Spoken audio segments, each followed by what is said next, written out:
بسم اللہ الرحمن الرحیم۔ بہت سارے افراد اوجڑی کے متعلق پوچھتے ہیں کہ جی اوجڑی کا کھانا کیسا ہے؟ تو اوجڑی کا کھانا مکروہ تحریمی ناجائز ہے۔ اس کی وجہ کیا ہے؟ اس کی وجہ اور دلیل یہ ہے کہ مصنف عبدالرزاق حدیث نمبر 8943، امام بہقی کی السنن الکبریٰ، اسی طرح امام طبرانی کی معجم الاوسط حدیث نمبر 9480 میں نبی کریم صلی اللہ علیہ وآلہ وسلم نے جانور کے 7 اعضاء کے کھانے کو سخت ناپسند فرمایا ہے۔ انہی اعضاء میں سے ایک عضو مثانہ،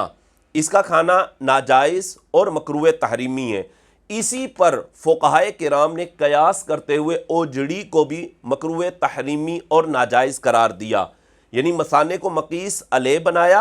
اور اوجڑی کو مقیس بنایا، اور دونوں کے درمیان جو علت مشترکہ ہے وہ ہے نجاست کے جمع ہونے کا مقام، کیونکہ مثانہ جو ہوتا ہے یہ جانور کے پیشاب کے جمع ہونے کا مقام ہے، یہاں پر جانور کا پیشاب جمع ہوتا ہے، اور اوجڑی جو ہوتی ہے یہ جانور کے پاخانہ کے جمع ہونے کی جگہ ہے، تو دونوں نجاست کے جمع ہونے کے مقام ہیں۔ تو جس طرح مثانہ کھانا یہ مکروہ تحریمی ہے، اسی طرح اوجڑی کا کھانا بھی مکروہ تحریمی قرار پائے گا، جیسا کہ شیخ الاسلام والمسلمین حضرت امام احمد رضا خان علیہ رحمت الرحمن نے فتاوی رضویہ جلد نمبر 20 صفحہ نمبر 238 پر اسی چیز کو بیان کیا کہ اوجڑی کا کھانا مکروہ تحریمی ہے۔ ہاں، اگر اوجڑی کی جو اوپر والی جھلی ہوتی ہے، جو تولیہ نما ہوتی ہے، اگر اس کو اتار دیا جائے اور نیچے صرف بٹ رہ جائے تو پھر اس کا کھانا